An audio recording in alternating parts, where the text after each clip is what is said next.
Gabriel, good morning. Morning. Just me and you again? It is you and I.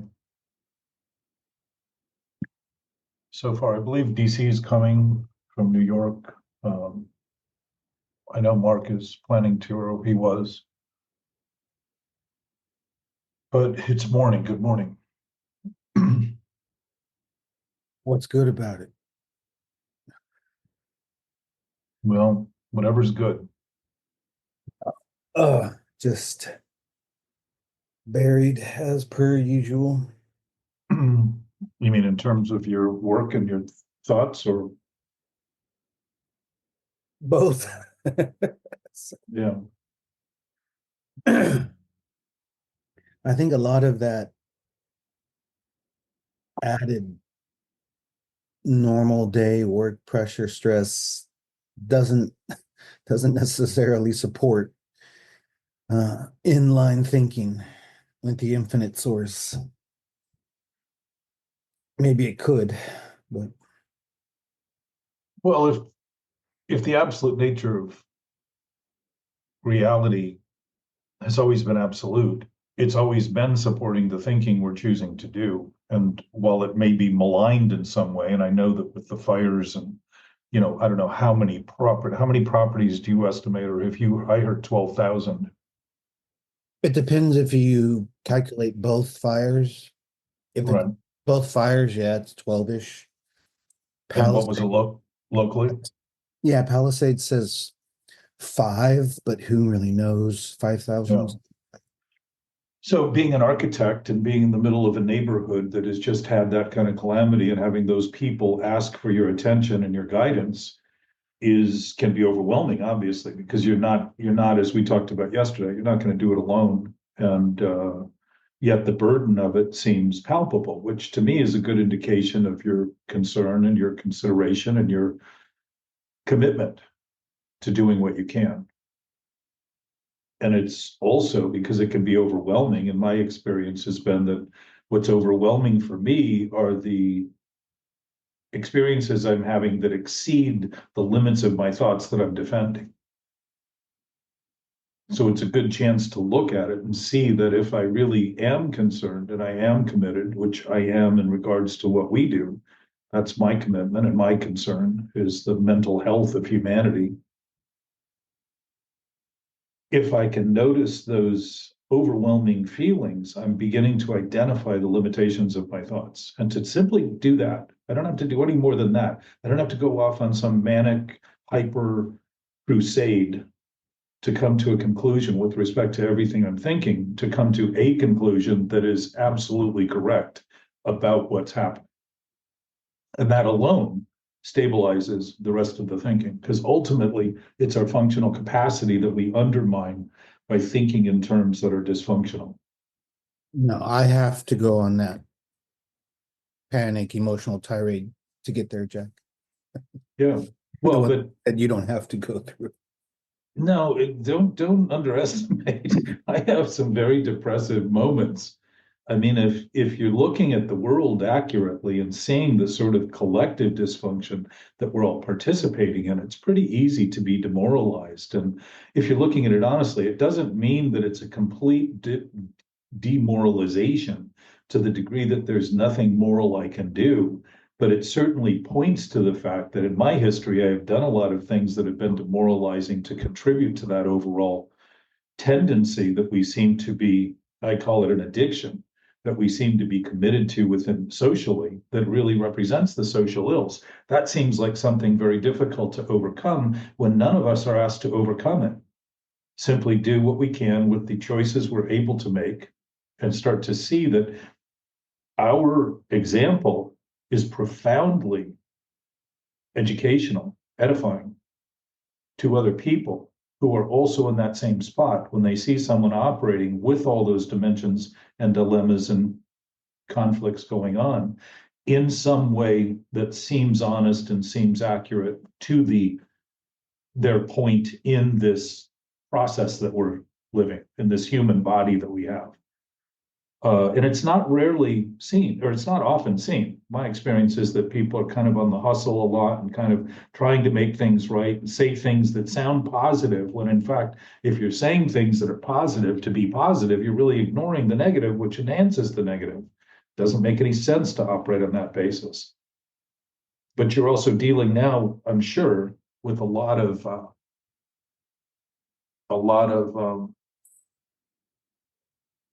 No, there's, emotions, a yeah, lot but of emotions, a lot of hypertension.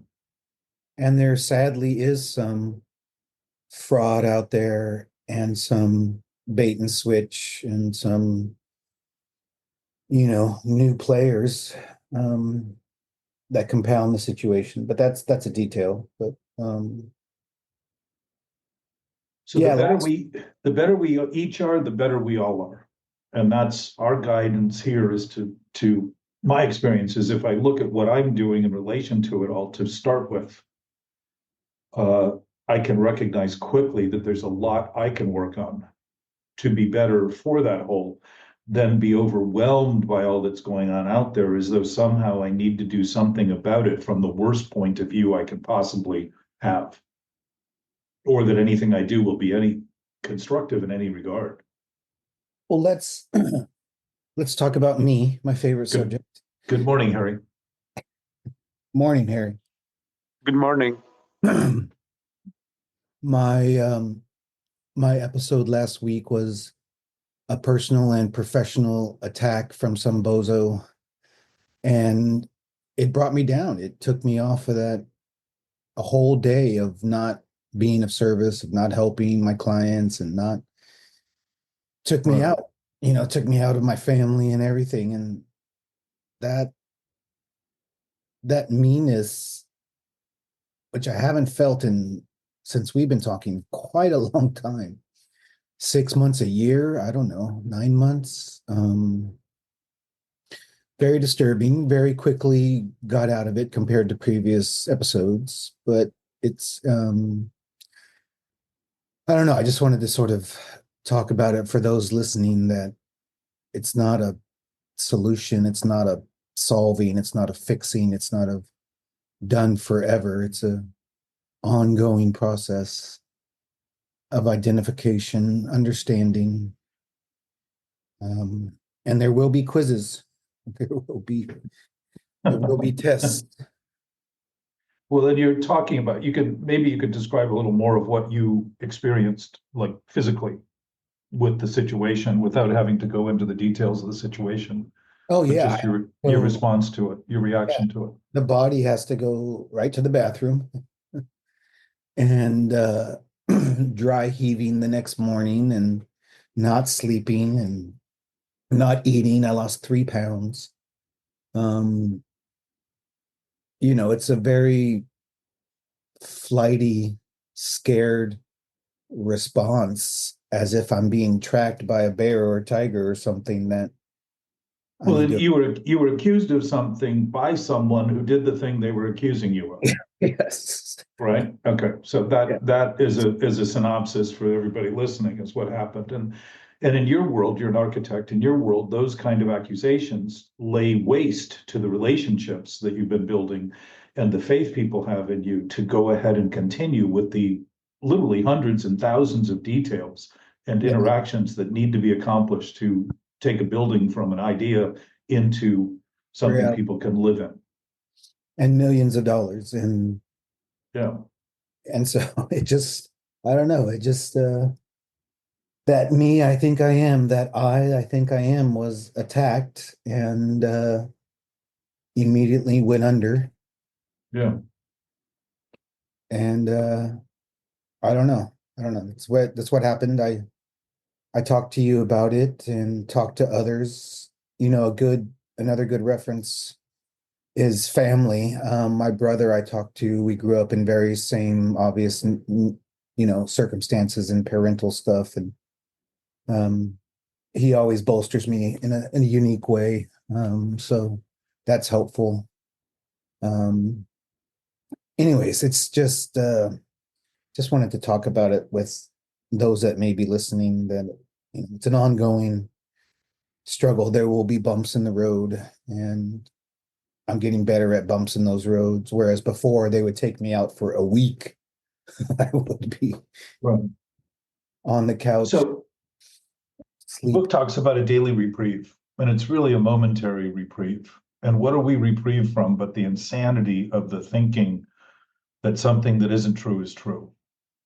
With respect to alcohol and drugs, it tended to be, as the book says, we thought we could control and enjoy our drinking, and we actually thought we were controlling and enjoying it. So when it comes to thinking, when we think we're better, we think the problem is gone because that old addictive idea that drinking was a solution put to rest the problems we thought we had. But in fact, those problems were still growing and they were still there, and they got worse as we were ignoring them. So that same form of ignorance is certainly capable of being experienced by any of us at any moment when we feel uncomfortable enough to think, I don't want to face this, so I'm going to pretend it's not happening. And we might not think of it in those words, but to be aware of something and ignore it is an action. It's a choice. It's something we're doing. Now, we may have it baked into our system to the point where we don't think we're doing it, so we can use, again, this idea that we don't have anything to do with it and become the victim. And what better situation than to have somebody accuse you of something you didn't do and be accused by the person who did it, to sort of exaggerate this point that while we're ignoring things internally, we're acting as though we're not doing the things we're doing internally, which means we have to be on the defense all the time, reactive, waiting. We're waiting like we're sure something's going to happen that's going to trigger us. And so we're sort of always on guard, which is why people say, I let my guard down. They admit that their guard is always up, and it's up to the point of their expectations. But when things go beyond those expectations, which are generally the limits of our thoughts, it seems overwhelming. So that reactivity can be anticipated. And part of it is in realizing, understanding, coming to terms with the fact that everything that's possible is always possible. So that's a way to think absolutely about everything. And to begin to come to terms with that is to begin to come to terms with all the many things we think can't happen, shouldn't happen, and won't happen simply because we don't want them to happen. And that's a pretty thin veil to simply not want something to happen and then begin to make believe it won't happen and shouldn't be happening when it does happen, so that I am a victim to it rather than I'm setting up the position I've taken to actually be in that interreactive state. And I think That's the real key there, I think, for me. Definitely waiting for things to happen to be the victim. yeah. Well, we've already victimized our own experience by making believe the self we are is what we think. And we're horrified by that. Because if that's all we are, in the midst of this entire universe, with everything going on, in the midst of reality and truth, and all we are is what we think, that's a pretty disabled view of nature and our nature. It's already set us up to make believe that these things are offensive and these things are absolutely should not be happening and people should never do that. Well, we are in fact doing the exact same thing. We're just not doing it verbal. We're not accusing the other person of being a liar. We are actually lying to the individual we think we are, because that individual is a lie. That idea of ego being something that is apart from us and in us, as it's talked about often. My ego got the best of me. Think of that. It's got to be a second personality in my own experience that is nothing more than a fiction created about thinking about thinking. That's all that it is. Thinking of itself becomes myself is a decision I make, a choice I make. It isn't true, and it isn't reality, but I can think it is, and then I can suffer all of the vulnerabilities and weaknesses of that thinking in the face of everyone else's attempt to escape that by blaming and shaming and faulting and guilting. All of a sudden, I think it's all them, and oh, the world is so difficult when I am just a raw wound waiting to be touched. And thinking or fighting against intimacy as a result, fighting against the intimate nature of our absolute symmetry and seamlessness and synchronicity and the state of our being that is constantly, constantly, constantly everywhere, all the time connected to it all. Pretty vast to be reduced to so little and think that all I am is what I think. And then not think that's a problem, so I need to think more about it. And that's the mental obsession, starting to think and think and think that the answer is more and more and more of the problem. It's exactly what addiction is, thinking the solution is alcohol, drugs, overeating, eating more, having riskier sex, having gambling more. All that stuff is thought to be a solution. It's only a solution in the insanity of making believe that we can ignore reality and we're better off. Well, I used to keep a bottle of scotch in my work desk at the bottom drawer. And I used to think of it like break any case of emergency, break glass. Right. And and Like the fire setting up extinguisher. setting up the emergencies every day. Yeah. Well, consider in the psychic world, denial is our psychic anesthesia. And it works in the exact same way of seemingly postponing the impact. But really, what we're doing is ignoring the impact, which is a form of ignorance. And you can't have wisdom and ignorance in the same vein. We can't be wise about what we're doing while we're creating ignorance about what's happening. Just isn't compatible, because one is a choice and the other is not. It's a natural state. Being is a natural state. It isn't a choice. Thinking, what we think and how we think, is a choice. If I'm setting up this idea that I'm alone and I'm separate and I'm divisive, those are all choices I'm making. That's not reality. Those are choices. And to think of it as reality is a convenient excuse to think of it, again, as we've talked about so many times, as the only thing I can do. Of course, it's reality. That's all there is. That's just who I am. People fight for that. It's just who I am. You're attacking me by saying something that doesn't align with that's who they are, when they're thinking all they are is what they think. They feel attacked by thoughts that are contrary to that, which would be, well, you're not what you think. That's just what you think. It's who you think you are. It isn't who you are. It's just what you think. Pretty simple to unravel, unless you have an investment in it that, in my experience, is anybody who has an investment at all thinks their life depends on those thoughts and maintaining those thoughts. And when you get a society based on those thoughts, they think war is the solution, killing other people collectively, which we're all part of to the degree that we participate in it and don't speak up about it, not as a fight, but just as a simple awareness of the start of that whole process comes from my own thought about who I am being what I think, and all I am being what I think. It all starts from that. It's a violent, divisive attack on reality that only happens in the brain. Like any lie, it only exists in the brain and then becomes expressed so that I can share it with everyone by acting out in those same misbehaviors, those same immoral ideas.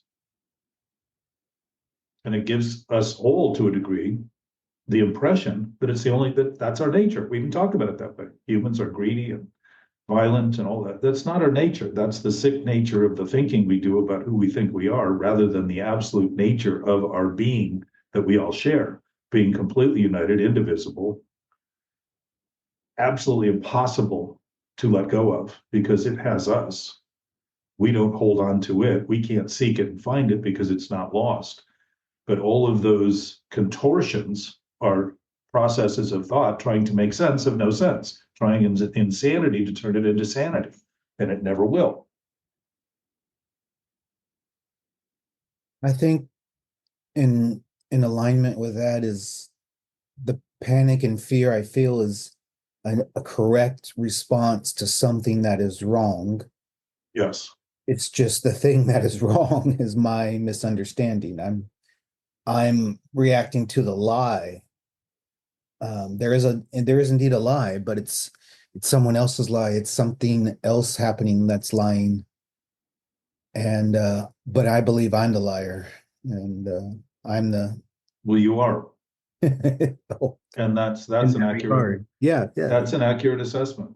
yeah. You wouldn't be so prone to react to other people lying if you weren't lying. That the whole stage is set.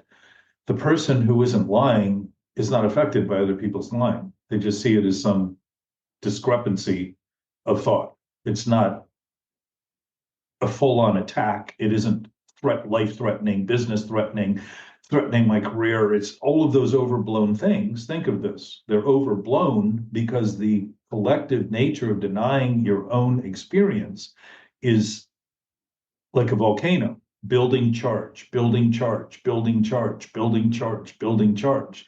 And as we go, we feel more and more at risk because we don't want it to explode. We're trying to maintain, we're trying to cover, we're trying to deny, trying to defend against this charge that's building in our body. Tension, anxiety, stress, pressure. And when it explodes, we feel caught off guard because we think the point of life and purpose is to keep it down and be desensitized to it and ignore it and think it isn't there. So what happens? It grows, just like the drinker thinking they're better because they just drank a bottle of tequila and can't remember what their problems are. Doesn't make the problems go away. The problems actually grow while they're being ignored, while they're not being addressed. Few problems resolve themselves, especially for the individual who has them or is associated to them. They go away for the 15 minutes I'm puking in the toilet. You think. Again, we think our experience is just this topical conversation we're having, when in fact our experience is absolutely witnessing everything that's happening, and we're thinking of it only in those narrow thoughts to escape the thing we think. We're doing the thing that's causing the fear by making believe it's not happening. We're actually recausing it, recausing it, recausing it. So as we talked about, my experience has been that panic attacks are an actual willingness to look. You're starting to see things more accurately and notice them quicker. I would say it used to be you had to be completely overrun by circumstances, and it happened more often because you thought you had nothing to do with it. So they'd happen more and more often. As you become familiar with even the concept that maybe I have something to do with this, maybe I am at the center of the thinking that is leading to this. If you begin to even consider the possibility, it's an opening of the viewpoint, an opening of the experience. And all of a sudden, to see that fear is to be overrun by fear that you haven't been willing to sit with and experience. It feels very, very awkward to feel things that are painful and terrifying. Yep. And still sit still and say, okay, I'm literally witnessing the terror. The induced insanity is filled with terror.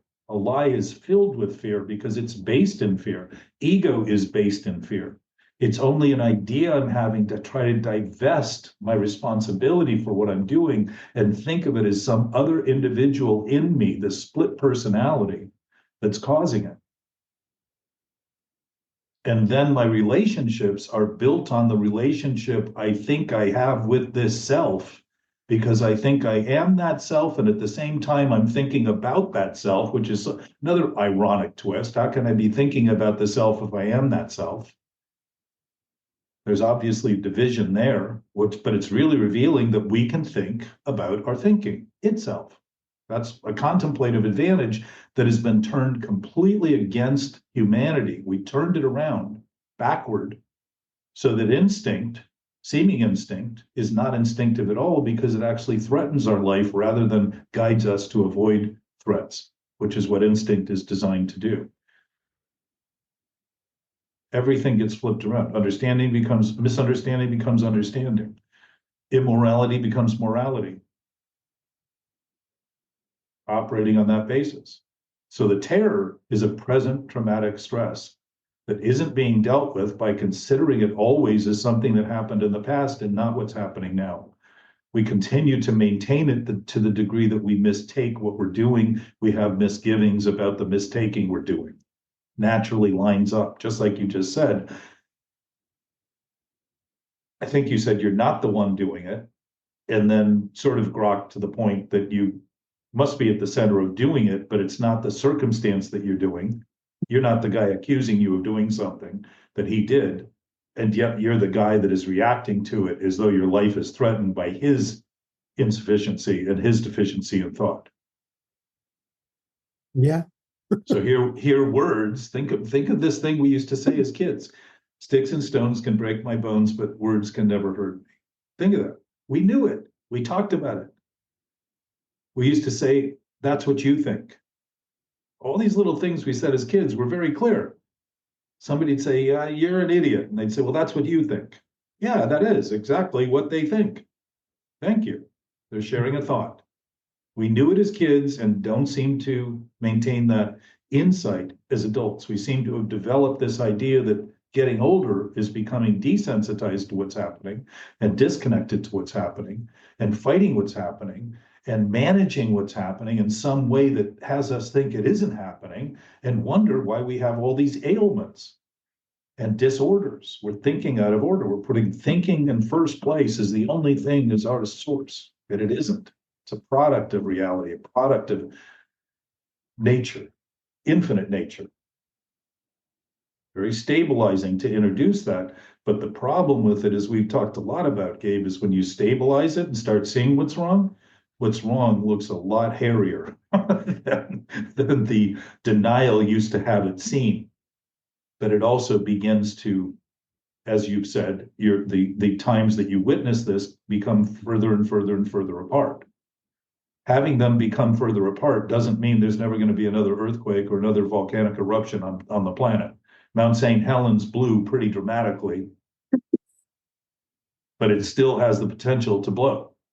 It's just the nature of nature. If you look at nature, you can see that it's our nature too. That if you look at it accurately, you can get models and modes of operating that we can absolutely expect because we're part of it. It's not things that shouldn't happen or won't happen. They're things that can happen. And to be ready for it doesn't mean to drown in misery, but simply say, while it's possible, it's not always probable. The fact is, we live great swaths of time, like in Los Angeles, without earthquakes. Then they hit. Then 20 years go by. If we're not prepared for it, and I think a lot of what's happening in this fire conversation is starting to think about how do we prepare for, rather than just rebuild for the sake of speed and miss the point, how do we prepare for the conditions that can have this happen again? And as apparently the environment is changing in such a way as to increase these risks, which insurance companies, who are the holders of, do you know about the actuaries in insurance? Yep. Mm-hmm. You know, they've been tracking the details of what has happened on this planet for, 150 years or more. So they have every little occurrence so that they can create probability structures, which is why so many of the insurance companies bailed on California. They saw that there was a wildfire threat that was growing to the point that it outsized their ability to not only pay for the damage, but to survive as a company. So they just left. And those who stayed behind now are looking at what they've got in terms of a liability balance sheet, and it's pretty daunting. And they're almost inevitably going to have to be bailed out by the government, like happens so often.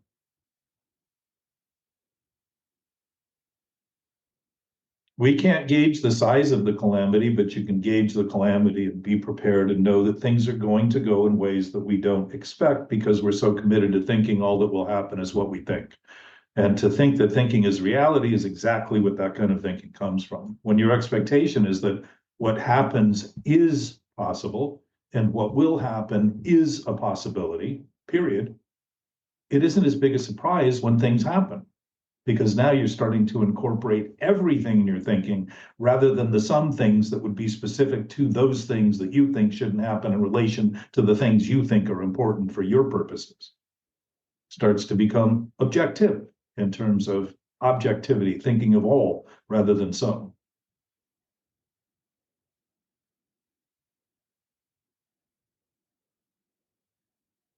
Seems daunting to even do that, but all it is a thought. It's no more of a thought than the one we have that we think not thinking about something means that thing isn't or shouldn't be happening. If we can do it in one regard that's preposterous, certainly we could do it in a way that is not preposterous and more logical and sane to consider.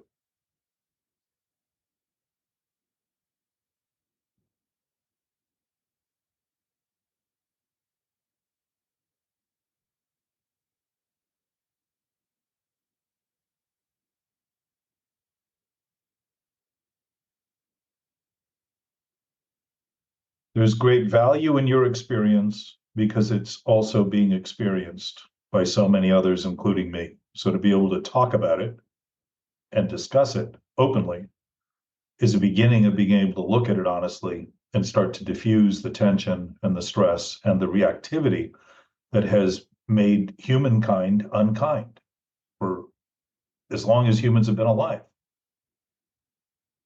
We've not been kind to one another. And if we have to be kind, it's because we're unkind that we think we have to be kind. We're pretty aware of that. So this plight of seeking something that can never be found seems to be the historic nature of our, constantly exploring, looking, seeking. We don't seem to find it because it's here, it's now, it isn't somewhere else. The idea that I don't belong here is based on the idea that my thoughts are reality. And since they're not reality, I immediately feel I don't belong where I am. Pretty horrifying thought to imagine that I don't belong anywhere in the universe, and yet I keep trying to find that place I fit and belong. It's just an impossible task. It's never going to solve itself. It's going to constantly replicate that same form of thinking. We've done a great job of it. We've got libraries filled with philosophies and ideas about it.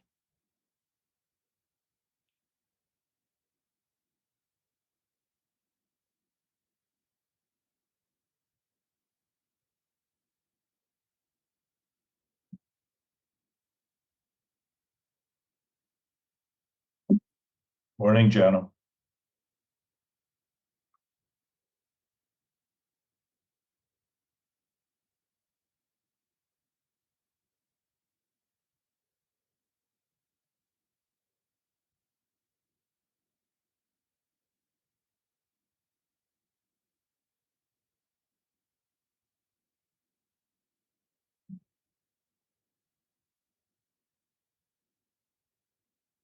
Any other thoughts?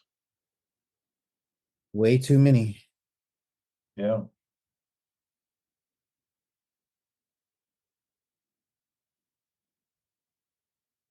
So you can sense, Gabe, I'm going to presume or predict, the caustic nature of some of those thinkings feels a little daunting to face.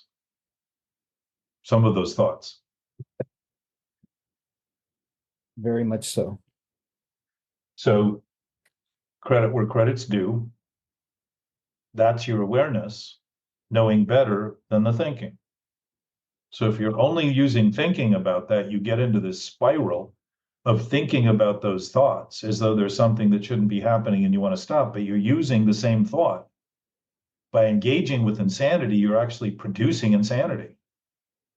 No, the feedback loop is that's why for me personally, it's almost instantaneous that I'm down the rabbit hole. Yes, it it's is, not because go ahead. Yeah. any thought that's insane is insane. And the rabbit hole is an imagined hole that seems to always be bigger than whatever we have to fill it with. There's no Yeah. way to fix it. There's no way to fill it because it's empty. And what's interesting about emptiness is that emptiness is full of emptiness in space. There would be no place for anything if there weren't space in the universe. So what was considered for many thousands of years empty, nothing, is in fact something. It's contributing part of the whole idea that things can be distinct, separate, have a place. So it's interesting in that vein that we use thoughts that we can't see to imagine reality has to be observable to be provable.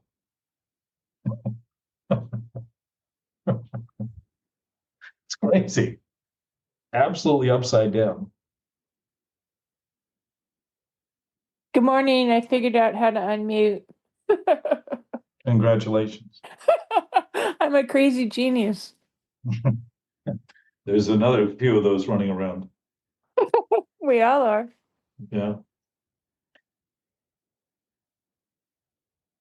So, Gabe, to that degree that you see it that way, you're seeing the honesty and the accuracy of your own observable capacity, which is that knowingness.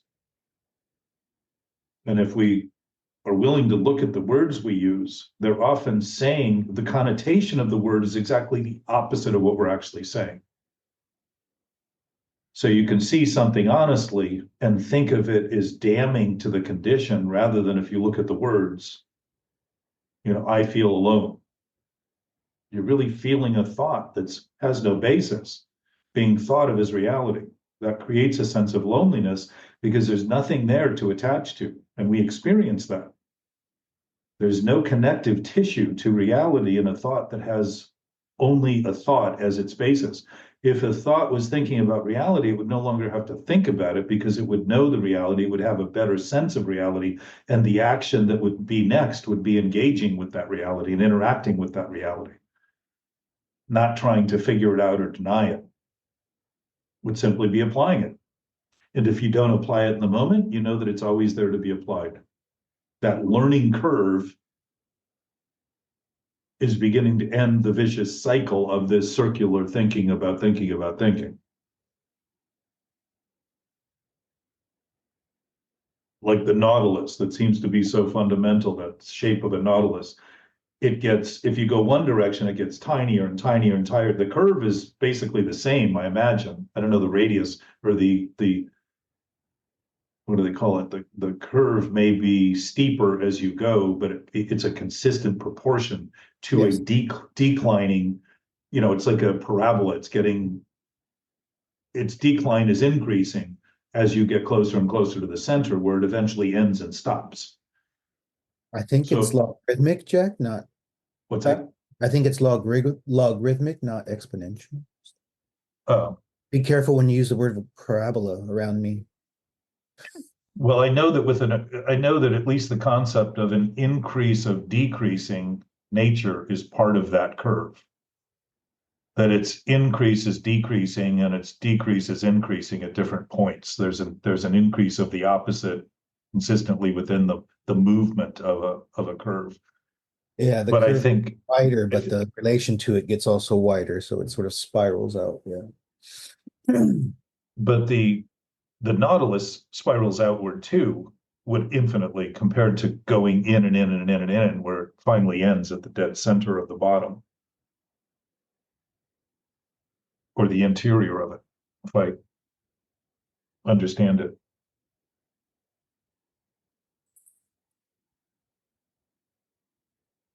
So if we're trying to make a point out of something that has no point, we're trying to contract and shrink from reality and wonder why we feel constrictive and small and less than and alone. When eventually any point that can't be made ends up so dense as to make no point. Which may seem a little bit abstract, but there is a lot of that in this kind of thinking. Yeah, it's called a black hole. Yeah. Sucks everything. Exactly. So we're trying to make a point when in fact, within reality, there are no points. There's just an ever-present state of being that is so vast that there are no dimensions to it whatsoever. There are no limits to it. There are no ends to it. Stephen Hawking said in an infinite space or universe, everyone's at the center. And think about that in relation to self-centeredness. In the self-centeredness that the Book of Alcoholics Anonymous describes, that's the problem. Why? Because I feel alone while feeling grandiose about me being the only one, the only person, the only thing of my interest, the only regard, the only focus. And yet I feel alone.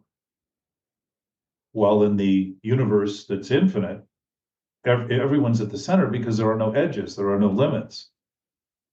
So one talks about isolation, the other one talks about unity. And there's another philosophy that says there is nobody else but us. each individually. And we see everyone else, we see everyone else as someone else, but everyone else is in fact the same self that we're coming from in terms of our physical being. And I would say in our conversation that if the ultimate self is an absolute nature, then we all share that equally in the same regard that this, I think it's solipsis or some form of philosophy that describes that. But if in fact there's an infinite nature and we all share it, that is the ultimate self, because that would be who we are, actually who we are, not as a question who, but the nature of us. Not a who, what, when, where, why, but a simple being. Because there isn't a who in it, there isn't a when in it, there isn't a why in it, there isn't a what in it. It's just an absolute state of being. And pretty much the universe lines up around that, because the deeper they look, the more and more they find that there is some structure that seems to be very, very knowing about what it's doing. That they can't, it's not even a structure, some essence that seems to be constantly out of reach, that they can't find, they can't quantify. Because within an infinite absolute state of being, there is no quantification, because there is no quantity. There may be a qualification, which is all about quality and richness and the potential and capacity, but there does not seem to be quantity, which seems to be confounding to people looking for that final answer. And yet, even in math, I believe math can think of math as something that is limited and see beyond it. There are boundless possibilities, even within the structure of math. And you probably know that better than I do, Gabe, but Yeah, how many dimensions there are, infinite stuff, but it can propose that, and yet it can't seem to quantify it. Yeah. So in one regard, it's like us. If we're willing to look, we'll see. And I mean sincerely willing. I don't mean, oh, I considered that and it's a bunch of shit. I mean, consideration is an 24-hour a day contemplation of what's happening, as what's happening. And in thinking about it in those terms, it'll be very easy to start to see that our thinking about it is very reactive when we believe it's true in relation to truth and reality. The thinking starts to become obvious. So the acting oblivious becomes less of a potential, because looking at it accurately, you begin to see that smallness of that self that seems less than is simply thinking, something we're doing. And that's easy to quantify because we can watch it. We can see it. We can't be something we can watch, and we can't be something we can do. Again, that may seem abstract, but if you can listen to that and imagine that you're actually always witnessing everything that's happening, and the sum total of everywhere we each are is the sum total of everything that's ever happened and everything that is happening right now. Seems pretty profound, but profound as a word is for finding, rather than seeking for something that isn't lost and can't be found. If it's here and it's now, and we concede these things on the simplest basis, the wonder and the awe of our capacity of knowing that is absolute and undiluted and never has been, other than the thoughts we had about it, starts to become more obvious to the thinking, because we're no longer thinking about our thinking so much that we're intoxicated with being consumed, or consumed with being intoxicated with our thinking, and triggering all the chemicals in our body as though there's an emergency going on, and feeling excited and elated because we've got adrenaline coursing through our body for an emergency that doesn't actually exist. It's self-induced, self-imposed, and impositions over time are depressing, because they're their internal pressure, pushing against something that doesn't exist, imagining it's real. And we manifest effects. We don't create reality, but we suffer the effects we manifest. The stress, the anxiety, the depression, the debilitating, demoralizing sensations that are created. They're not real. They're just like being in a dream that's a nightmare. Feels real because we're in it. We're in the dream. But waking up was only a dream. Well, I'll suggest to you your daydreams are only thoughts. They're not real, they're not true, and they're worthy of giving credit to for what they are, because they do have a purpose to help us survive and thrive and produce way more than we need so that we have something to give without putting, if I give more than I have, I put my own experience and my own body at risk. That is not giving. That's bankrupt thinking. If I'm able to produce much more than I need, I have much more to give while people are suffering and struggling through these interim moments. But the greatest gift is knowing that those people have the exact same basis to be better, to think better, to act better, to be more productive, to take care of and self-support so that they too can be generous with others, not in some merciful way, but in a generous way, because there is more than enough and already is and always has been throughout all of human history. There's always been enough food and we've had people starving on the planet. Pretty good metaphor for how we're thinking about reality, not how reality actually is.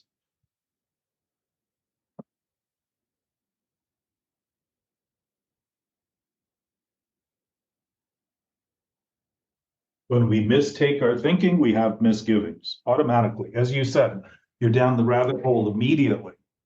There is no time in it because it's happening in the present. So the decision, the conclusion immediately creates a mirror image, just like you've never gotten to a mirror and had your image show up 20 seconds later.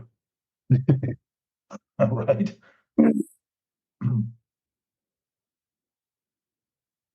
Yeah, it's a good metaphor, good way to look at it. Literally. Yeah, and the original mirrors was water, which was always shimmering in some way and not quite. You could see an image in it. You could recognize that it must be the body you have that you're looking at, but it was never quite clear as mirrors today that are very, very so clear now that we think it's us in the mirror, which is the same thing we think in our thoughts. The reflection of our thoughts we think are who we are. That's ego, this false self that we think we have to contend with, when in fact contending with it is insane because there's nothing there to contend with other than a thought, which if we have that thought and have that self and think of it as something we're fantasizing about and creating in thought and simply deciding we want to have as our friend, it's not a hostile character. It's not a hostile takeover. It's not a hostile fight. Because we know we're imagining it. We're admitting it accurately as a fantasy rather than thinking of it as reality. And imagination is one of the things we have that's an asset, just like contemplation is an asset that turns into what seems like a liability when we mistake what it is. Misgivings are automatic, as you described, Gabe. It's immediate. Especially as we become sensible enough to sense our sense and listen to what's happening in our experience. The feedback we're getting is immediate. It doesn't take time because there is no time in it. It's simultaneous to the cause of the thinking we're doing.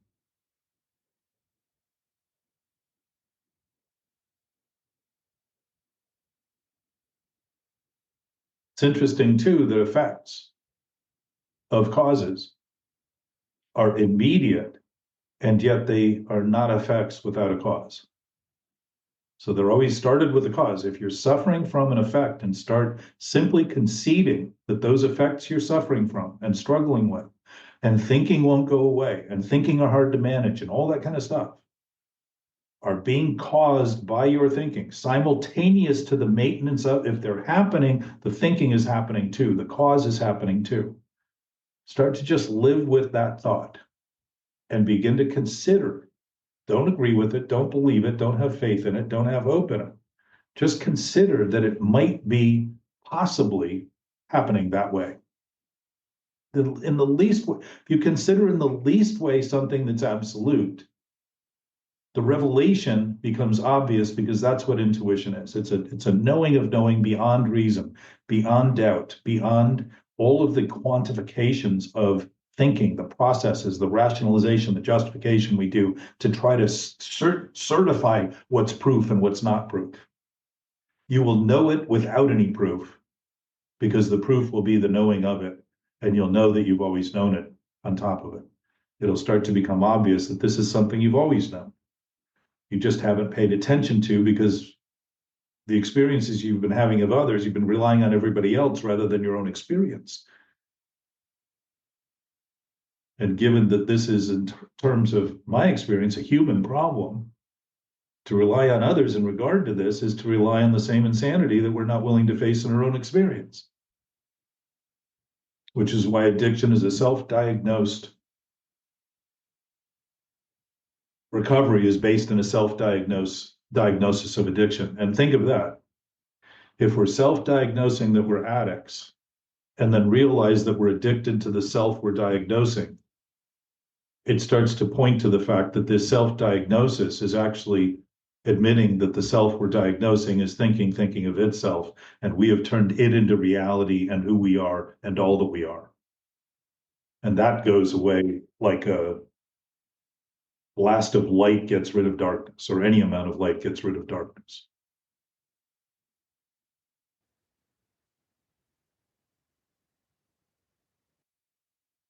It's profound because it's not lost. It's never been lost. It's only been lost on the thinking we're doing, the lost cause of the idea that all I am are my effects and not the cause. And to start including the cause into the effects you're witnessing will bring balance to them immediately. And you'll have a sense of wisdom that will seem uncanny, given the opinion you have about your abilities that has developed over the many changing decisions you've made to maintain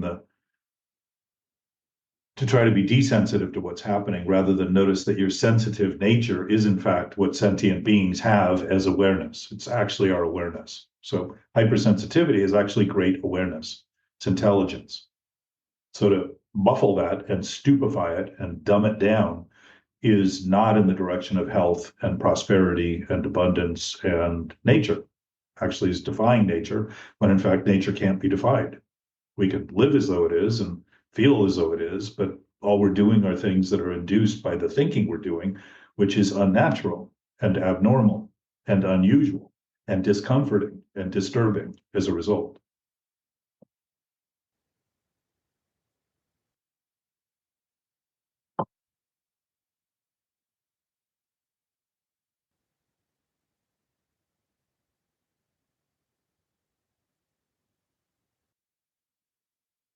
Yeah, Jack, something that helped me this week when we were talking about my issue is your use and explanation of the word concede.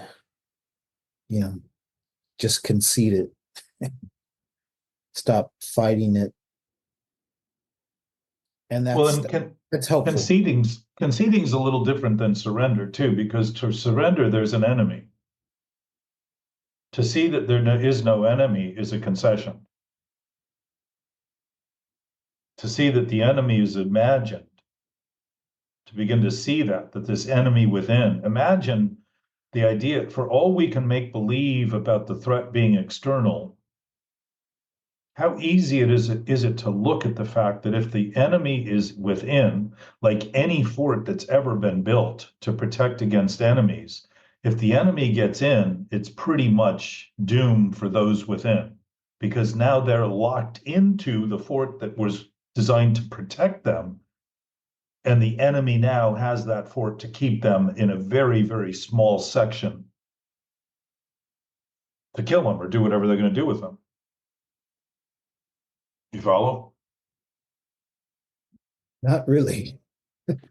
So if an army builds a fort and it's an acre in size, Okay. and they're in the midst of 100,000 acres, and the enemy gets inside that fort, if there were no walls, the people in the fort could escape pretty quickly.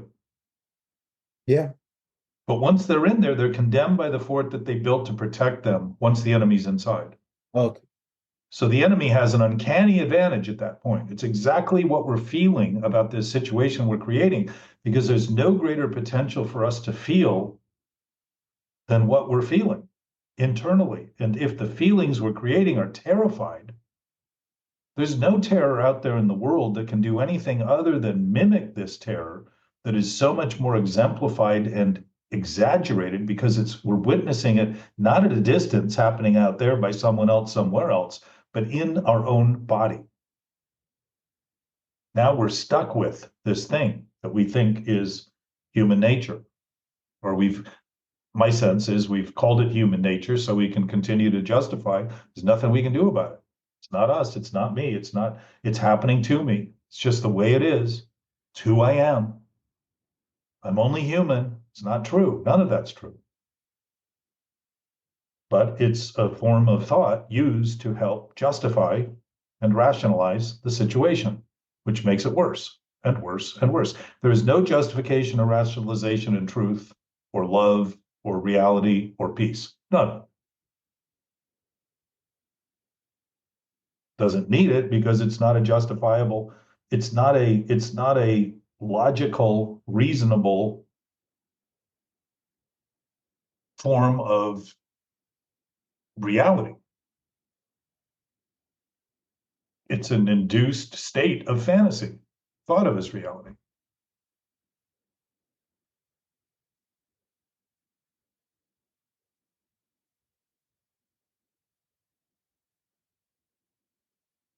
Hey, Mark. Hey, JM.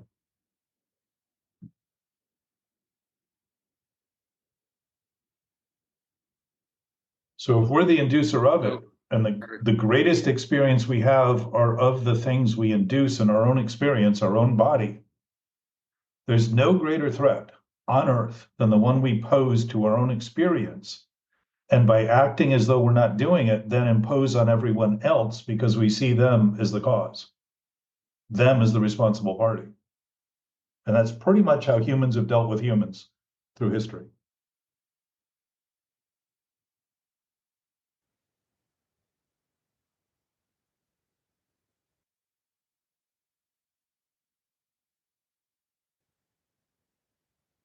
Gabe's gone on mute, so he must have some family business.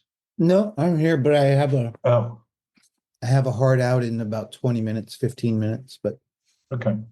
just contemplating your contemplations. I often mistake silence for nothing to say, but I imagine that is an indication of contemplation too. So, Mute doesn't always mean I have nothing to say. what's that? Muting myself doesn't mean I have nothing to say. Oh, yeah.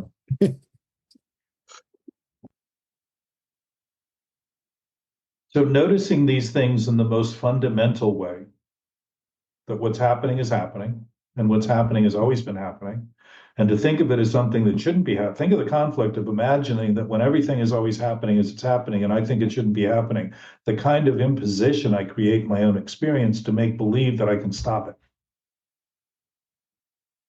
I have to be thinking delusionally to even consider that. I have to think my thinking is in fact my defender, my protector, my safety net, when in fact it's causing the insecurity and the weakness and the vulnerability that I'm trying to overcome. It's happening simultaneously.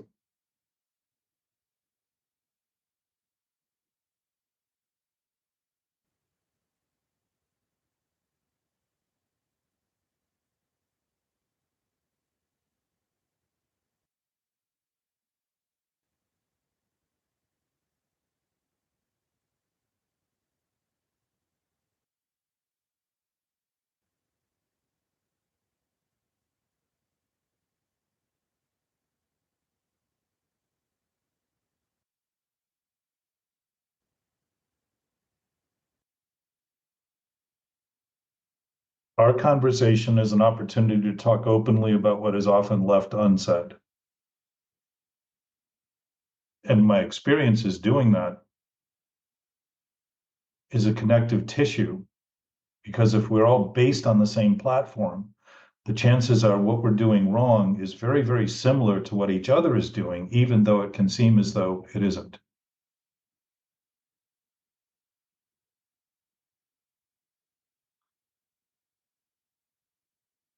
I'm just checking in, just getting home. So I'm sort of glad to be here.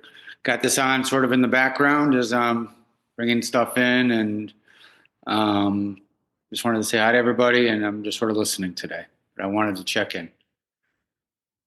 So JM is here and sent a message. I normally don't look at those messages, JM, but I'm seeing that you said, do you think California residents invited the fires and devastation through their thinking?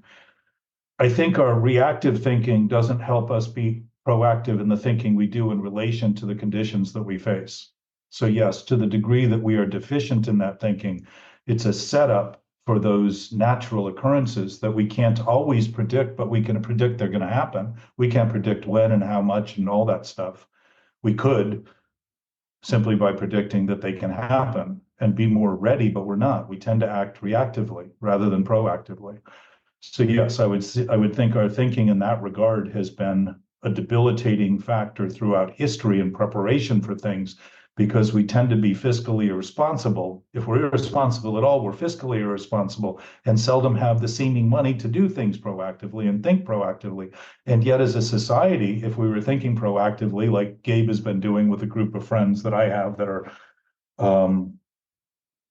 longtime builders and people who understand the process, looking at what's happening is different than simply rebuilding, but starting to think of it in terms of protection and things that can be done to actually eliminate and reduce the risk. There are homes next to blocks of other homes that are still standing today, which is some evidence that there are things that could have been done that weren't done that we can still do, that aren't all being talked about as openly as the rebuilding and all the sort of big ideas people have of how quickly this is going to happen. And I will almost guarantee it's going to take 5 or 10 years to get this all done. It's not going to happen in a year or 2 years as they're touting and trying to give people hope. I don't think it gives people hope to lie to them. So happy to discuss that with you if you want to continue.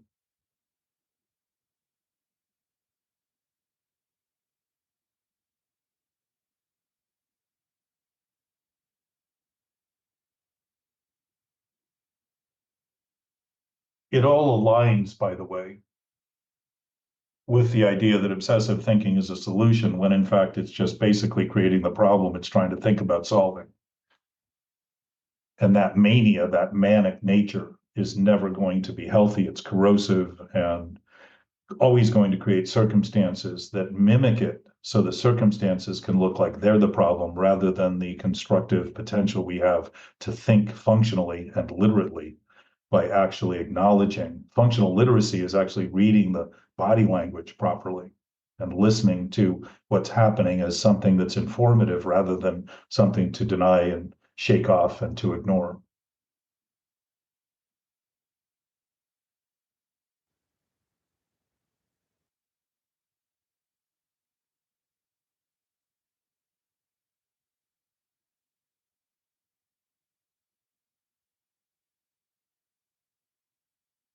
Gabe, Yeah.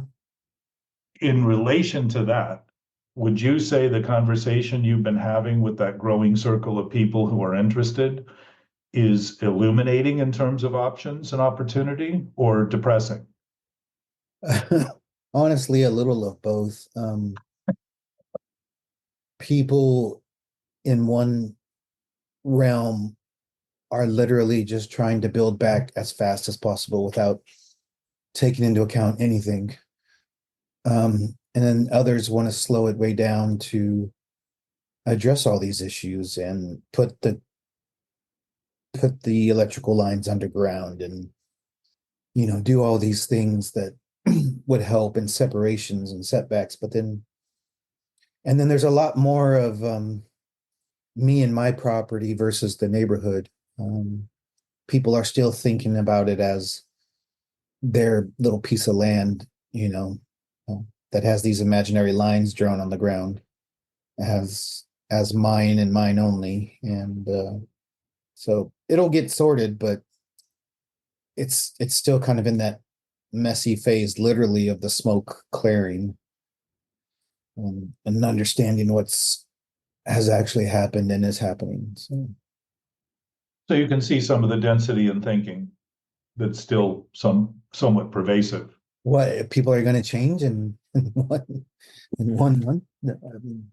But would you say amongst the people you know that are a little more sophisticated than the average person who's emotionally driven to simply get back into their house, which I think is a very different motivation than the collective that that you guys are starting to put together, which is a lot of competitors to your business, but people who obviously have a lot of experience in development, a lot of education and development that can actually apply thoughts that could be very, very preventative. Yeah, no way in hell can I monopolize all this work. No one person can or one company can. So we have to spread the work. And yeah, to some extent, there are people I'm talking to that want to increase budgets and do different materials and do different things and talk about fire retardant systems on their house and property. And so, yeah, there's definitely some of that. It's not the foreground or the forefront, but Yeah. There's definitely people who want. There's one guy who wanted a sprinkler system instead of water to spray the pink retardant. So you figure that out. But, so there's lots to be discussed and move forward on. So you're seeing some of the density in the thinking too, and the potential of what's interesting is at this point, all it is thinking. So to think about things in an ideal way seems to be preposterous, given the desperation and the sort of calamity that people are facing. It seems like expediting it is the rational thing to do. That's sort of the initial and rational thing to do, like expediting the open up the Palisades so any Joe Schmo can come in. It's open to the public, right? And the community said, no way, do not do that. And they listened. No. It's going to take the community voice, I think, to drive this. And I've heard a lot of discussions and people are sort of gathering up their block and their neighbors in group chats and little group meetings. And some of those areas have homeowners associations that are in that area and design review boards that aren't binding, but sort of are part of groups. And so they're all talking amongst themselves. But so there will be some glue soon, I think, that'll bring some people together. Well, and it almost seems like catastrophes trigger that, while everyday living doesn't. Of course. But even to say, of course, is kind of like, the way I think we're so used to it. Yeah, well, the way I think about it is the homeless is that we're so used to it, and it's a couple of encampments here and there, but I'm going to get my coffee anyway. And, it doesn't affect me in a sort of visceral way, that it's still a catastrophe, but it's not a global neighborhood community catastrophe in a way that. So it's. Yeah, like we haven't completely gone extinct, so we don't need to worry about it. Right. I mean, it seems like that sort of threat tends to it's just same in addiction. I mean, when a person finally realizes that there's no hope in anything they've ever done. There's been no benefit for all of the thinking.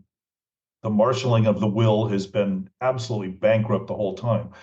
Tends to bring a person to a point where they say, oh, maybe there's another way. Maybe the thing I've been doing isn't working. Maybe there's some other possibility here. And that little glimmer turns an individual into being a depressing liability in society to an actual example of possibility, morality, and reason, and all of the things that could be very common in society if we weren't thinking in this collective way so commonly and not talking about it. We don't talk about the actual mental illness openly and see this as a mental illness. And I hear all the time, you're talking about the homeless, people saying, well, it's a mental illness problem. They say, well, I say it's an addiction problem largely, because I don't know anybody out there who isn't using some drug in some form, in some way, chronically every day. And I know a lot of people out there. And people say, well, it's a mental issue too. We don't even understand as a society that addiction is a mental problem. We don't talk about it openly. We know it within sobriety, but we don't talk about it openly socially because we've mistaken anonymity for meaning we can't talk about our sobriety, which is not what anonymity it is. Anonymity is. It's simply not announcing our affiliation so that when we do something stupid, we don't sully the reputation of the organization that might diminish someone else's interest in potentially relying on it. That's what anonymity is about. But anonymity in its ideal sense is quite beautiful because it's a faceless, characterless, personaless essence that we all share. There are no names to it. There are no faces to it.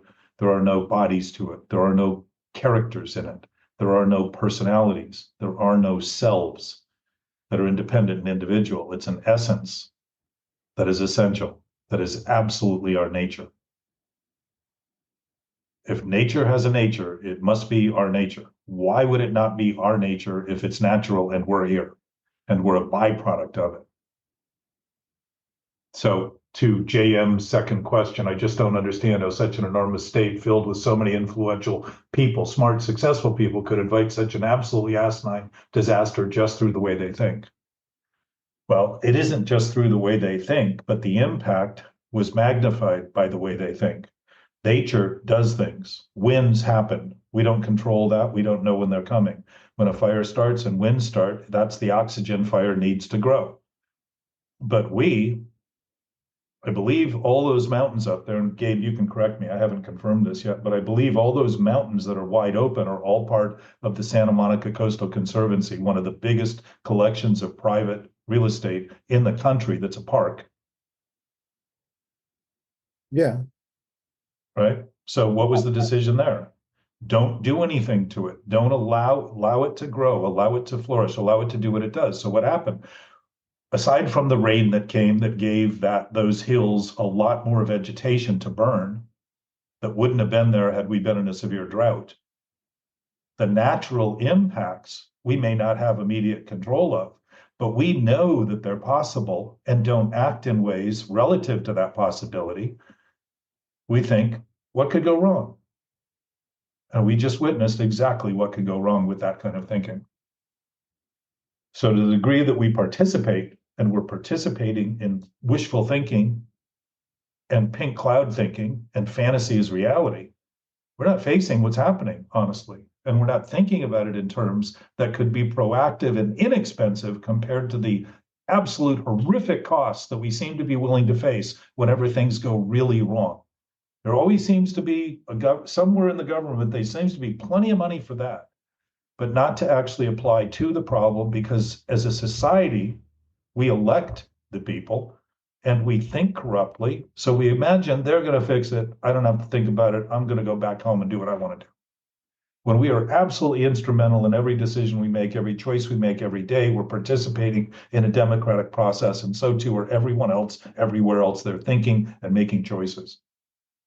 Hey, Jack, I got to run for the family. I appreciate you. Love you. From it or for it? For it. I got to take my son. See you. Okay. Love you. Thank you, guys, very much. Bye. Thanks.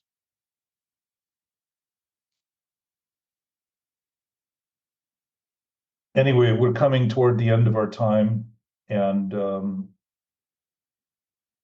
I appreciate this conversation.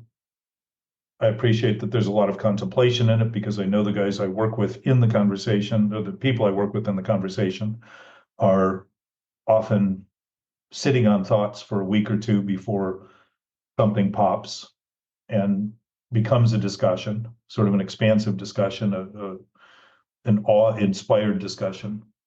And I know that's not always easy in the presence of others and in the immediacy of a conversation that can often feel like it's going in directions that aren't quite attuned with each of our own situations at the moment.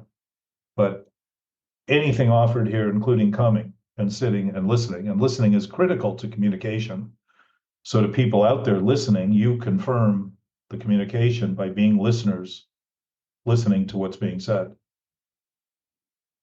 And why we do this is so you can be there and listen without anyone there with you. You can make choices, start to see how your thinking process works, start to see any reactiveness you have to ideas, any fight you have, any internal conflict, any depression you feel. All those things are body language.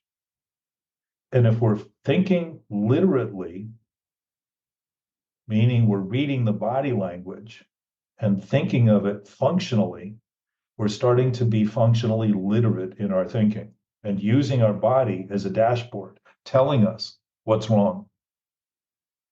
And if you begin to apply what you think is wrong with you to your thinking, you'll see that your thinking has been what's based on who you think you are, because the thinking goes away very quickly once it's thought of as simply thought rather than who you are and what you've done and what you should do and all that other stuff we get mired in, which are all generated out of thinking who we are is what we think. We aren't, never have been, never will be, can't be. Thinking is something we do. To assign the words we have in our experience to the thinking we're doing will help to dispel the rumors that we're creating reality and start to see we're simply creating effects that can be very, very disturbing to witness, especially when we continue to take those impositions and maintain them and have them turn into depressions in our experience so that we become depressed and are witnessing the weight we're building in the resistance we're creating to the happenings that are happening, that we're thinking of in terms that either shouldn't be happening or could be happening differently or might be happening in some other way or we wish weren't happening, all that other stuff that we do. It's all building pressure in our system, which implodes just before we explode. And those explosions, if anybody's been through this, you know, seem to come unexpectedly and happen to us as though we have nothing to do with it because we aren't seeing the impact we're creating in our own experience, the effects we're creating. We're manifesting these effects deliberately because we're acting as though the information our body is giving us isn't something we understand. It's a foreign language. And as a result, we become almost like domestic terrorists within our own system, terrorizing our experience and wondering why it seems to only be happening to us over and over and over again.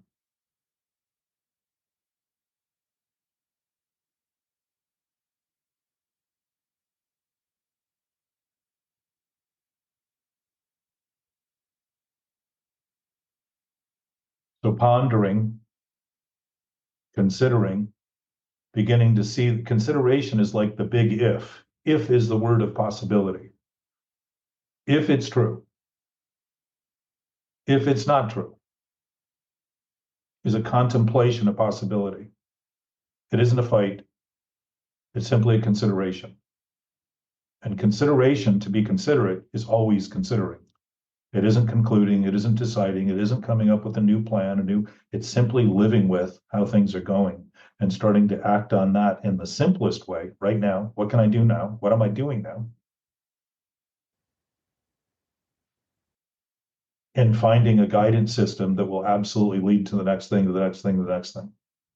Because it'll be more stable than the idea that I'm going to think about my thinking more and more and more and more and more and more and more and more and more, and somehow or another end up someplace that I think I can't wait to get because it'll finally fulfill me when it never does.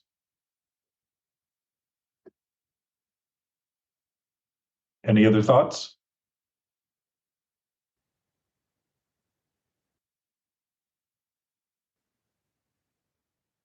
Any other thoughtlessness? Hey, hi, Jack. Hi, Harry. Yeah, you were saying letting my guard down. That's what I did. Uh, I mean, I don't think it was about 3 days ago. But you said something about that is not the right, like, it's not the right word, or like I'm just myself to. It's just like I just can't remember what you just said, but it kind of like hit me, you know. It's like being prepared for something that is not here, that is not real, and it's causing fear. Yeah. Well, I think what I said, and I may be off, Harry, so you're going to correct me, please, is that when we feel caught off guard, we're admitting that we're on guard. And if what we're guarding against is the thinking we're doing, Mm-hmm. Yeah. then the thing that catches us off guard are the thoughts that go beyond our expectations. And my expectations, in my experience, are always the limits of thoughts I think are true that aren't true. Yeah. But sometimes I just like I feel like the thinking of going back, the thinking of going through the same thing that I went through just causes a lot of fear. But is that Yeah. normal? Sure. Well, it's all based in fear to do that. And the idea that you're going to go back there is the idea that it's not possible now. It isn't going back. You're actually beginning to witness, like I said earlier to Gabe, that we're actually, if you listen to the thoughts you're using, the words you're using, the idea that you're going back into the fear is the idea that it isn't possible now. It's somewhere else that you have to get back to do. And that causes fear because it isn't somewhere else, it's always here. The possibility of it's always possible. That's what Gabe was coming to terms with. Is that he thought because he wasn't like you think because maybe you haven't experienced it as bad as you did, it will never happen again. And then you start worrying about if it will ever happen. And the worry is going to lead to it. Yeah. Uh-huh. And it's not to say it shouldn't happen, because when it does happen, it's happening in exact accordance with what you've been doing rather than what you thought you were doing. Yeah. And when I feel that, it's just now, I just don't, just by me not wanting it, it makes me more anxious because I see it. Because you think you're not wanting it will chase it away. When in fact, Yeah. you also, by the way, want it because you're doing the thing that's creating the potential for you to worry about it. I know, I get that. Yeah. Yeah, I get that. But sometimes I feel like I can take it. It's just with what I went through, it's like I got so much knowledge. Sometimes it feels like it's not hurting me. Yeah. It's just like on a scale of 1 to 10, it's like 10 being the highest. I mean, it's maybe a 2, a 1. I mean, I can take this. I can go a little further. It's just nothing's gonna happen. But then all of a sudden, it just everything explodes, and now I don't want it. And but I was the one who created it, though. That's the thing. It's just that I need to be careful with what I do or what I think. Well, it isn't so much, if you think you need to be on guard, you think of it as something you're not doing. And when you begin to admit that you're responsible for it, you'll start seeing that you have no interest in doing the things that are full of fear. But you can. You can, like a guy who makes horror films is not trying to make a film that people aren't horrified by. Yeah. So when you think you don't want it, you're the one wanting it, not wanting it simultaneously, which is what gives you that impression immediately that something's going to go terribly wrong. I know, yeah. And I get very angry, very upset with everything. Yeah. Even a single thought, it just causes me to be irritated. Yeah. It's just, Well, because it's the thinking that's irritating you.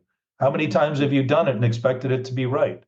It's never going to be right. You're irritated. know, You're pissed you're off. right. You're actually pissed off with your own choices, as though they're Yeah. separate from you, being done to you by a self that's in you. It's all just make-believe. I know, but it's just when right now everything makes sense. But when I'm in that state of mind, it just Yes. it seems like it's taking me away. It's like it seems like I know it's wrong, but when like 2 days ago, everything just I know it doesn't make sense. But when I'm angry, when I'm upset, when I'm irritated, when I'm anxious, I just react.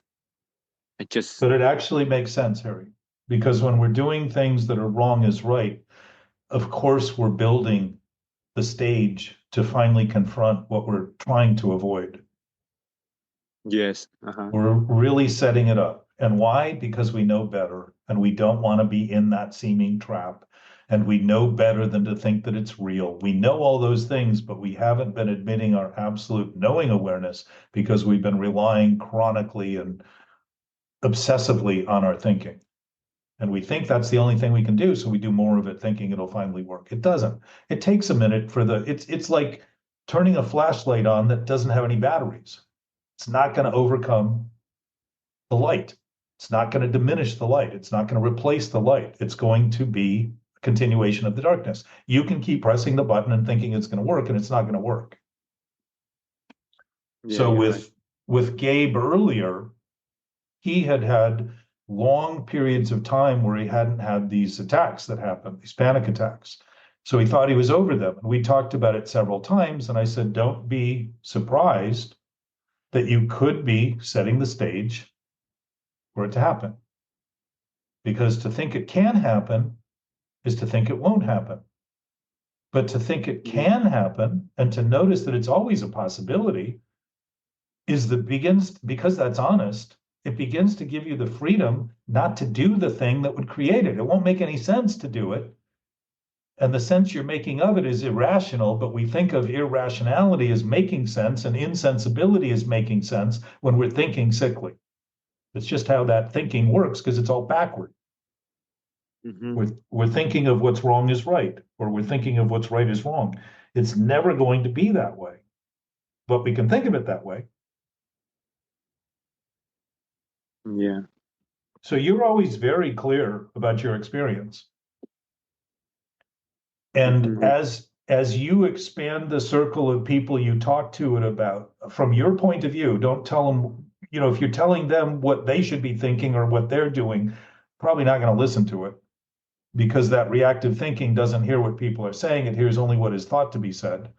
And we do that in our own experience by making believe the thoughts we're having are things we shouldn't be feeling and thinking, when in fact, if we actually listen to the thoughts, they're telling us what we're thinking, not who we are, not who we are and all we are.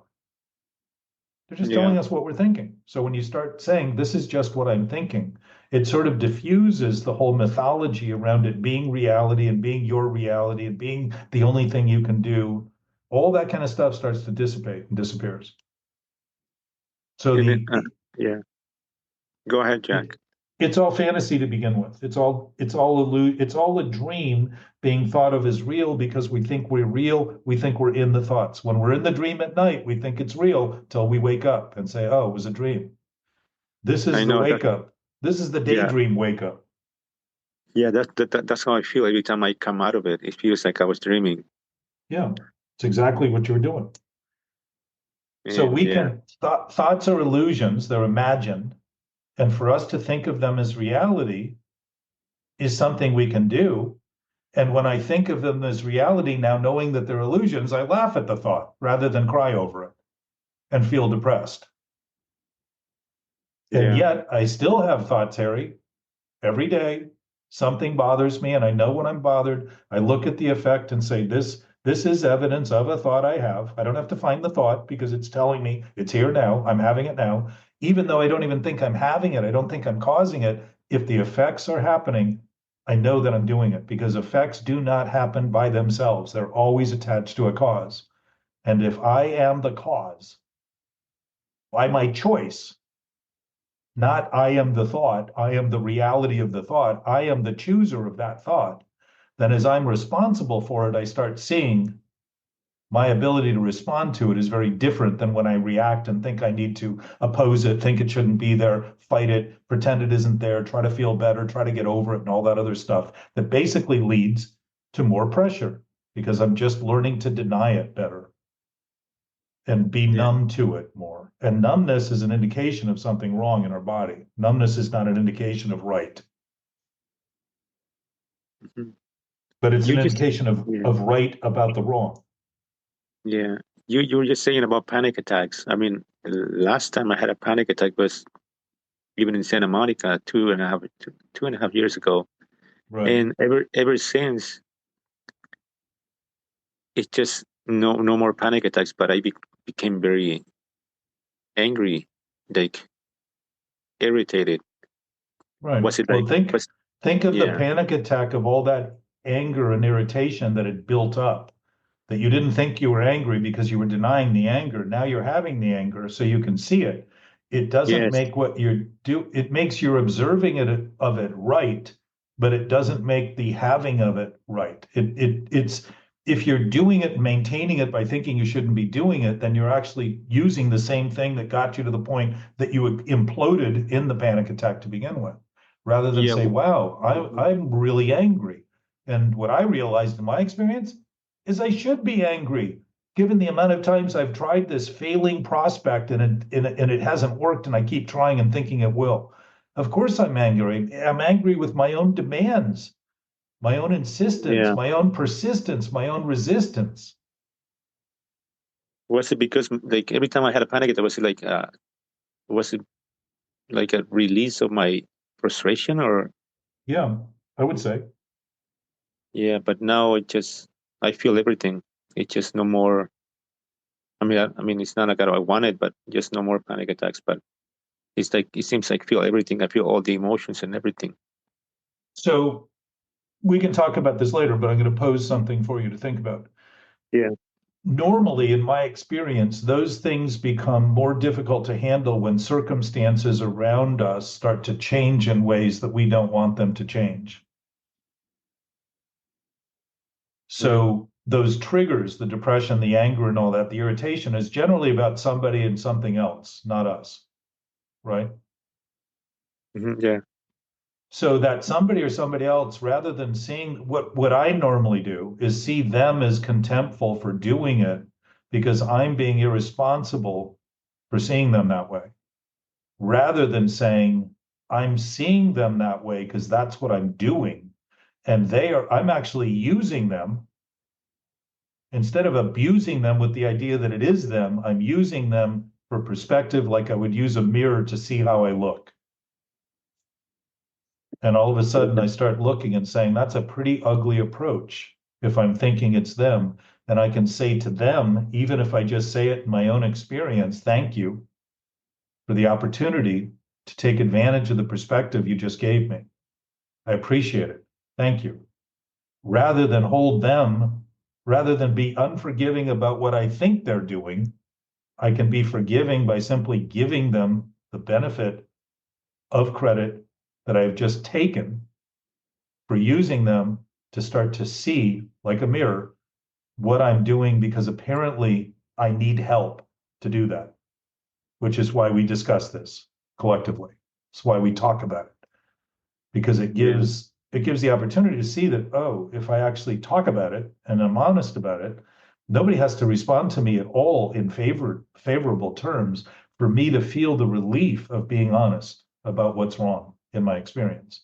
And honesty isn't about being right, it's about starting to account for what's wrong. In terms, honesty is also about being right, but it's, if I'm right about my accounting of what's wrong, then I'm honest about my accounting. And I'm response-able as a result of that, rather than reactive, automatically just pissed off and angry and starting to isolate. That anger is a numbingness. It's a chance to pretend somehow my hostility is going to protect me, but the hostility is coming from the threat we're creating. Yeah. We hate that we're doing it, literally. We do hate this self. And it has, the self-loathing is the hatred we have for the self we imagine ourself to be, when in fact, if we just said, oh, this is an imaginary self I have, I can live with that. I can have it be anything I want, anytime, because I've been having it be anything I want anytime, but thinking of it as reality put me in a position of making believe it had to actually live up to all of the aspects of reality, and it could never seem to do that. So I ended up hating its deficiencies and thinking, I'm an idiot, I'm left out, I'm not part of, I'm not enough, I can't do it, et cetera, et cetera, et cetera, because I've been demanding my thoughts be the source of reality, which they aren't. So Yeah. my experience of you, Harry, is that you're extremely honest, and especially since we first spoke, I think you were struggling with the ideas about what was happening, and when you actually came to terms with them, things dissipated in a way that would have been hard to predict from the thinking you were doing. Yeah, that's what helped me a lot, being honest, because before I wouldn't be able to share this with anyone. So But seeing that, this is you can helping me a lot. you can see how, if it's your honesty, you can see how central free will allows us each to think what we want. If what we choose to think causes a sense of condemnation and hatred and loathing, those are choices we're making freely. That's a sick choice to make and make believe I'm now the victim of and subject to, as though there's nothing I can do about it, so it's the only thing I can continue to do. You can see the depravity of that kind of thinking. And it's exactly what addiction is. So to begin to simply have the thought, have the self as something you've made up, and start noticing this self I have is very angry. Yeah. It's really pissed off and it's irritated by the least that anybody else can do. And then everyone seems to be doing that thing. Yeah. And it starts to dispel the rumor that it's anything other than what you're thinking very quickly. So we become intoxicated with our ability to imagine reality is our thinking's plight, when in fact reality is in fact our nature, and we don't have to think about it at all for that to be. It just is as it is, always will be, always has been, because it's ever present, it's always complete. It's like light. Light never travels at less than light speed. Pretty fascinating. Doesn't seem to make sense. Everything I know, for the most part, has to build speed. It goes from 0 to something. Light is always traveling at absolutely 186,000 miles a second. Never any less, never any more. Just what it does. It's an example, a metaphor, something we can look at to see the nature of our own enlightenment and our own radiance and our own brilliance that is only obstructed. It isn't even actually ever obstructed, but the effects that are caused feel like obstructions and think the only thing we can do is act and function dysfunctionally. That's all we can do, and we're just human, and all the excuses we use to justify the least we can do rather than see, well, if we're willing to admit the least we can do so quickly and be honest about it, maybe that would lead to the most we can do, honestly, and not think much about it at all, because we would be expressing what is called intuition, which is knowledge beyond reason, which is the wisdom of inspiration, our nature, an absolute nature of spirit, being, presence. We don't have to understand that for it to be any more than we need to understand the universe and all of its seeming complexity for it to be doing what it's doing right now. It's been doing it the whole time. We don't have to worry about it. We don't even have to wonder about it. But to wonder about it in terms of our own experience of what we're doing is to see the awe that's possible in our own experience, because the same guiding principle of this universe is the same guiding principle that we rely on to even have a body to think and have a nature to live with.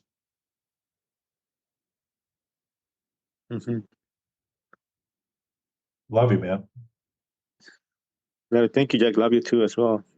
I'm also around during the week, as you know. So if times get tight, I'm happy to spend time with you as I have it. So don't hesitate to call if you feel the urge and then the thought comes to you that you shouldn't. That's the time to call.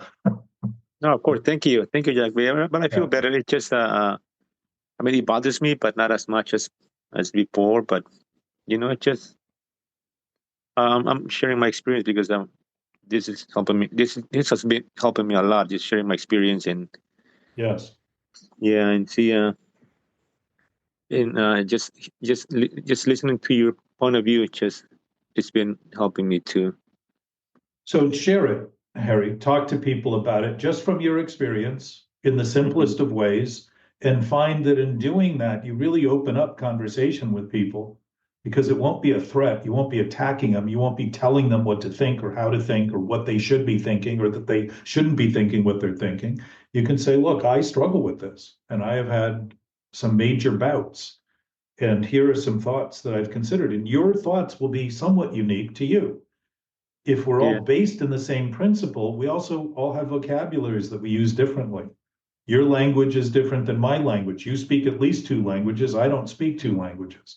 But within English, I probably speak 40 different languages based on what I think I want to get said, which is kind of a divergence of the idea that communication can be synonymous with the listener. if you follow that. I mean, I've used language in all sorts of ways to manipulate and con and connive and make believe and force and, you know, all that kind of stuff to demand. And that isn't a healthy use of language, but it's certainly a possible use. It just doesn't lead to an effervescent, radiant, glowing experience that fills people with an awareness of that light, thinking awareness of that light. So in sharing those things, it's I would say it's critical, because the exercise of it is the confirmation of it. The application of it is the assurance of it. Starts to get clearer. So your words will come back to us in ways that won't be any of our words, and yet the principle of those words will be the same for everybody. And anyone listening too can see that in their own experience if they're listening. Yeah. Thank you, Jack. You're welcome, man. Love you. Thank Mark, you. Love you too. Thank you. be Have well. a great day. Gianna, Gabe, the end of this has come. Thanks, guys. Thank you. Thank you, Mark.